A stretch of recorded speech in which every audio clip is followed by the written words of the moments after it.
बोलते, ट्रेंड्स था, ट्रेंड था, बहुत पहले की बात है ये। हाँ देखो, बहुत अच्छा पैटर्न है ये, आप समझने की कोशिश करो, आपको समझ आएगा कि कैसे चलता है ये सारा चीज़। वीकली में समझा दो क्या? नहीं नहीं, वीकली में नहीं, डेली में समझोगे तो ज़्यादा समझ आएगा। ठीक है,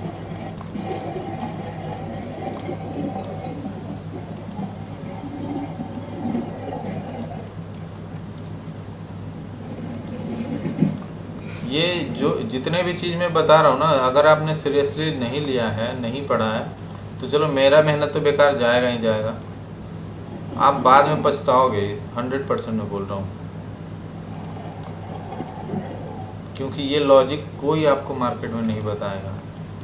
और इंडियन ट्रेडर जितने भी हैं, मैंने देखा हुआ है, सब इतने ज़्यादा वो हैं कि बस अपने पैसे कमाने से जानते हैं। अगर आपने उससे पूछ लिया कुछ तो ये कह देंगे कि मेरा कोर्स ले लो, लेकिन आपको बताएंगे नहीं। अब देखो ये फॉल आया था यहाँ पे, तो फर्स्ट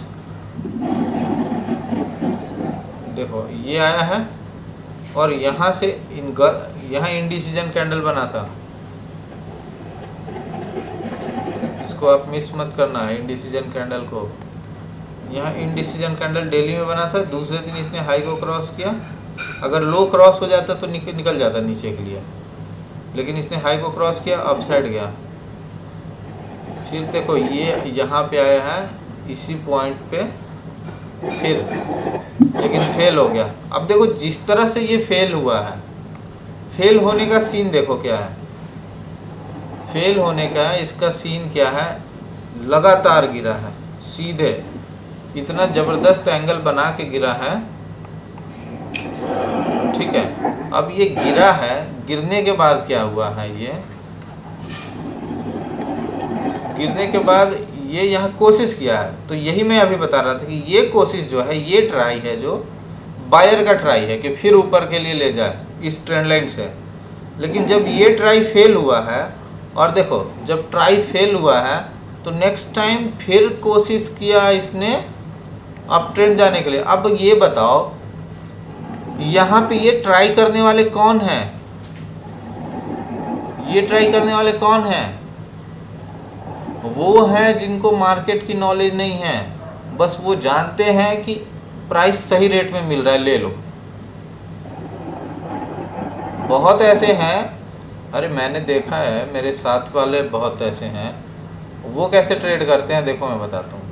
कोई स्टॉक का प्राइस 250 रुपया है, आज चला गया 270 और कल आ गया 260, तो फिर ये बाई कर लेंगे, क्योंकि 270 तक गया था, 60 आ गया, बाई कर लेंगे। ठीक है, फिर ऊपर निकल गया 300 चला गया और 290 आ गया, तो फिर बाई कर लेंगे।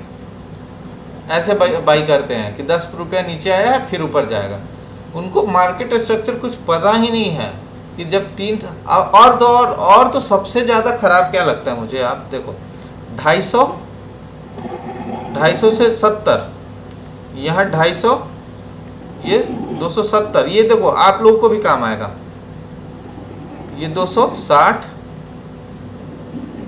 फिर चला गया 300, ठीक है, फिर आ गया 390, ठीक है, 390 आया तो कुछ लोग यहाँ बाई करते हैं। अब आ गया वो 260 आया, ठीक है, तो पता है 260 पे लोग बाई करते हैं। क्या आज के बाद आपने जितना मैंने आपको बताया, आप यहाँ 260 पे बाई करने की कोशिश करोगे? नहीं करोगे, जब तक कि यहाँ कोई प्राइस एक्शन आप ट्रेंड के लिए नहीं बताया तो। क्योंकि आप समझो, जब ये प्राइस 300 से 260 आ गया, तो अब इसको 250 आने में या फिर 200 आने में क्या लग रहा है, आराम से आ सकता है। कुछ तो गलत हुआ है इस स्टॉक में, कुछ तो गलत हुआ है जिस वजह से ये इतना गिर गया, 40 पॉइंट यहाँ से गिर गया। क्योंकि जाना होता तो 390 से ही इसको जाना चाहिए था ऊपर, लेकिन कुछ तो गलत हुआ है जो ये नीचे आ गया। अब क्या होगा यहाँ पे कुछ लोग 260 पे बाई करने आएंगे और इसको ऊपर के लिए खींचेंगे, ठीक है। जिन्होंने 260 पे बाई किया है नो डाउट कि उनको तुरंत लॉस हो जाएगा। यहाँ पे 260 में जिन्होंने बाई किया उनको थोड़ा प्रॉफिट दिखेगा, लेकिन ये पूरी तरह से ट्रैप हो जाएंगे। अब ये आ जाएगा 250 240 तक आ जाएगा, समझे? ठीक है, समझ गए?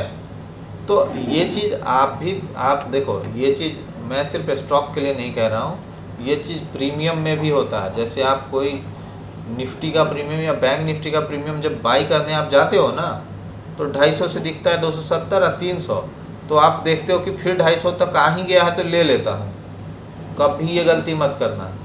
प्रीमियम अच्छा आपको 390 पे ही था, 270 260 आ गया, यानी मार्केट पूरा चेंज हो चुका है, सेंटिमेंट बदल चुके हैं। अब नहीं चाहता है लोग कि ऊपर जाओ, मतलब मार्केट में लोगों का व्यू नीचे के लिए बन गया है, इसीलिए तो प्रीमियम ये इतना नीचे आ गया। तो अब यहाँ क्यों बाई करूँगा? स्टॉक थोड़े ना बाई कर रहा हूँ, स्टॉक वाले तो बच भी जाएंगे, लेकिन जिन्होंने प्रीमियम यहाँ गलती से बाई कर लिया है उनको तो मरना निश्चित है।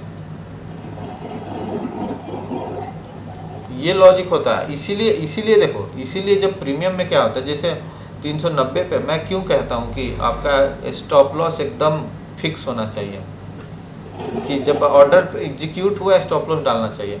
आप सोचो 390 पे बाई किया आपने, तो आपका प्लान तो था कि यहाँ से नीचे आने के बाद ऊपर जाने का, लेकिन यहाँ से आपको पता है कि यहाँ से जब फेल होंगे तो 260 पे ही जाके रुकेंगे हम।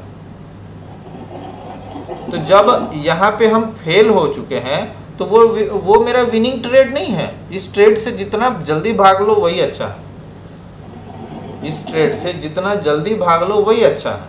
यानी 390 पे मैंने बाई किया था, अब ये 390 नहीं, 290 होगा, ठीक है।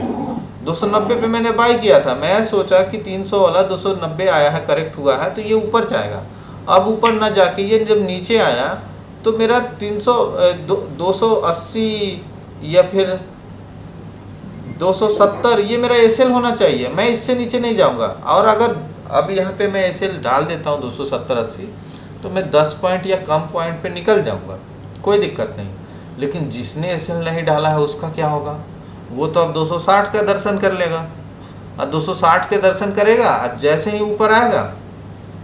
अब सीन क्या होता है देखो, एसएल ना डालने का वजह क्या, प्रॉब्लम क्या होता है, ये चीज़ हम नहीं समझते हैं, आप नहीं समझते हैं जब नए होते हैं। तो आपने 300 वाला बाई कर लिया 290 पे, हम यहाँ फेल हो गए, 260 तक आ चुके हैं, ठीक है, और हमने एसएल तो डाला नहीं। हम तो ज़्यादा ही ओवर कॉन्फिडेंट हो गए कि नहीं ऊपर तो निकल ही जाएगा, निफ्टी में इतना वॉलेटिलिटी होता है, कभी ना कभी तो निकल ही जाएगा। तो ये थिंकिंग लेके तो आप ट्रेड ही मत करो निफ्टी में।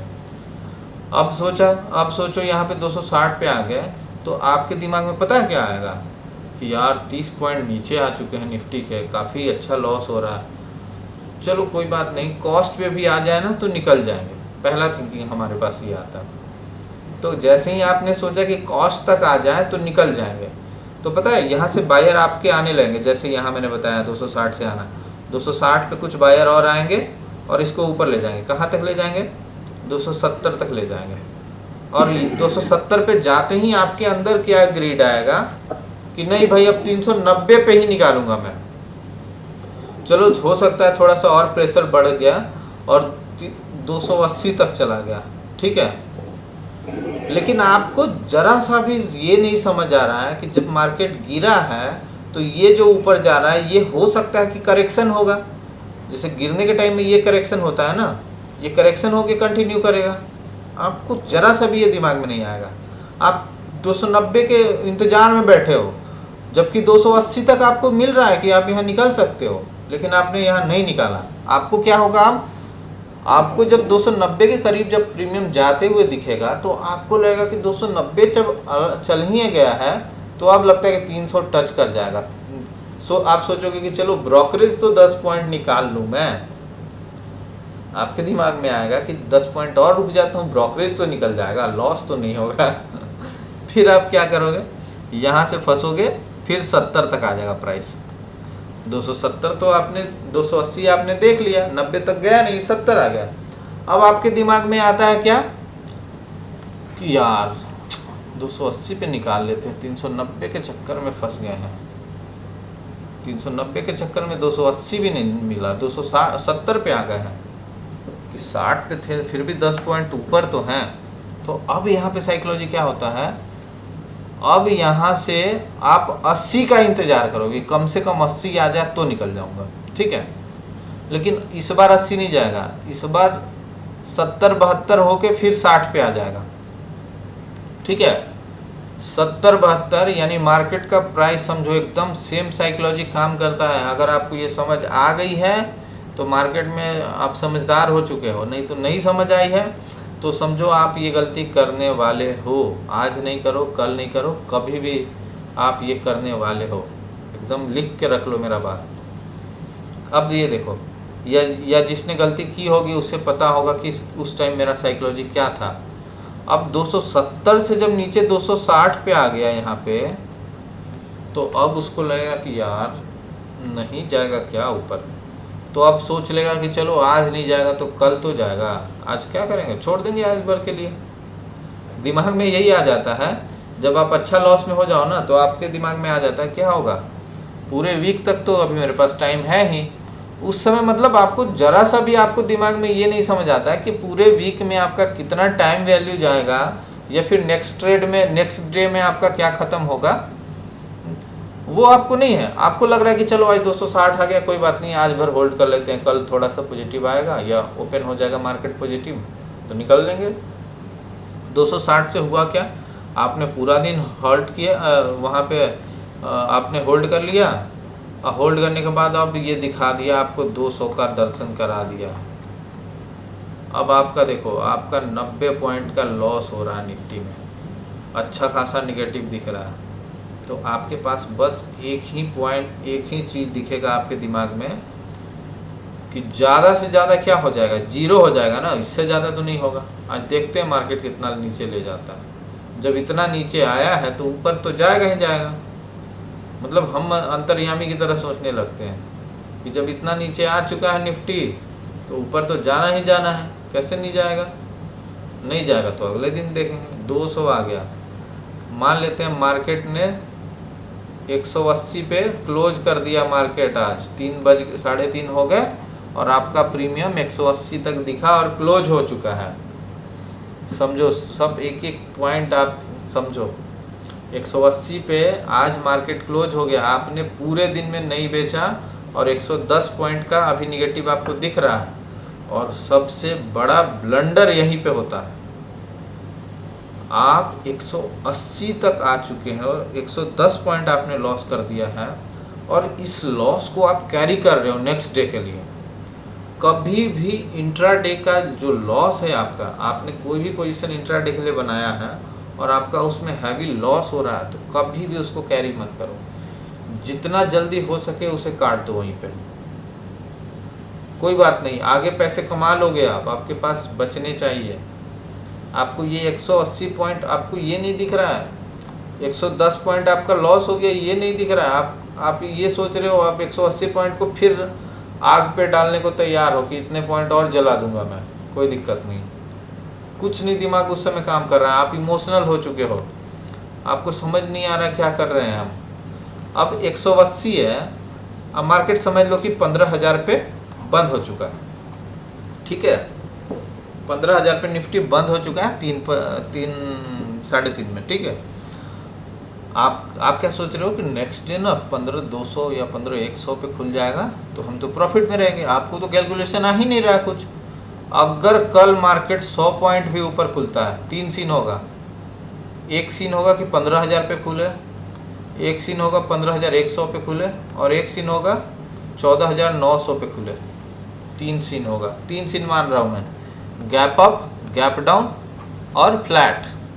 अगर 15,000 पे खुला तो ऑलरेडी आप 20 पॉइंट का लॉस दे चुके होंगे, आपका ये 60 रह जाएगा प्रीमियम। गैप मतलब फ्लैट खुला मार्केट, जो 15 पे बंद हुआ है 15 पे खुला है, तो 20 पॉइंट ऑलरेडी आपने थीटा में खो दिया है।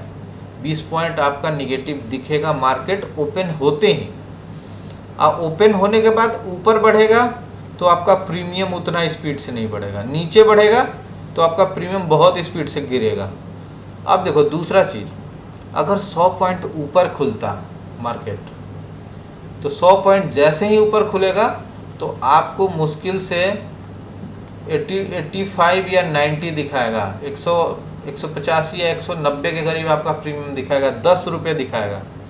लेकिन आपने क्या किया, 180 से 190 दिखाया तो आप वहाँ भी नहीं निकले। 100 पॉइंट खुलने के बाद सिर्फ आपको 10 रुपये मिल रहे हैं, फिर भी आपने यहाँ पे नहीं बेचा। अब मार्केट क्या होगा, 100 मतलब 1500 से जैसे ही निगेटिव होना स्टार्ट होगा फिर आपका प्रीमियम 80 से नीचे इतना ड्रास्टिकली आएगा नीचे कि आपको समझ ही नहीं आएगा। और सबसे बड़ा मौत तो यहाँ पे हो जाएगा, अगर 100 पॉइंट डाउन खुल गया तो समझो कि आपका प्रीमियम चला जाएगा 130 के करीब में। 130 गया और थोड़ा सा अगर गैप डाउन 100 पॉइंट खुल गया है, देखो गैप डाउन खुल जाता है 100 पॉइंट तो वहाँ पे क्या प्रॉब्लम आती है हमारे साथ,